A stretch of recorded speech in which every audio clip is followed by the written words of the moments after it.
Здравейте на всички! Вие гледате един от моите клипове, или по-точно така да се каже, един от моите туториали как да си направите един клип в възможно най-добро качество.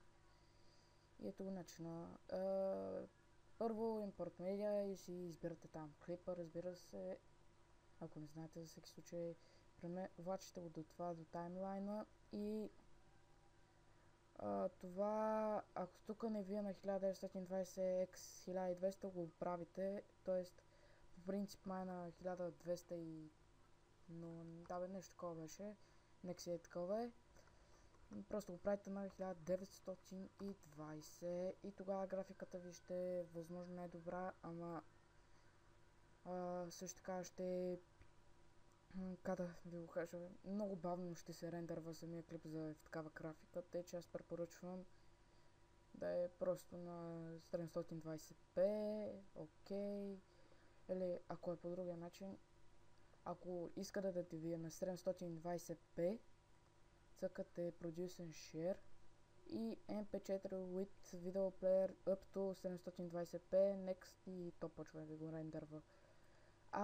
Ако искате да ви е на 1080 или там колкото беше P,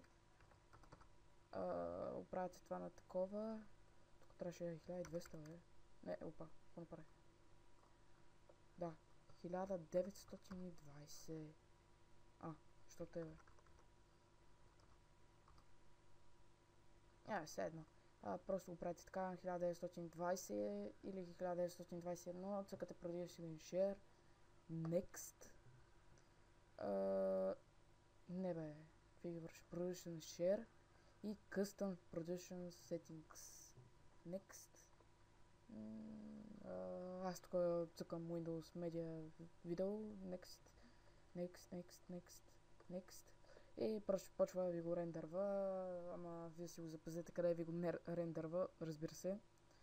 Разликата е, че всъщност между 720 или 80p в сравнение с 1080p няма огромна разлика, освен чакането. В момента на 720p ще да е на към 8%, тук е още на 2%. Само са Т3 повече, тъй че аз ви препоръчвам 780p, да.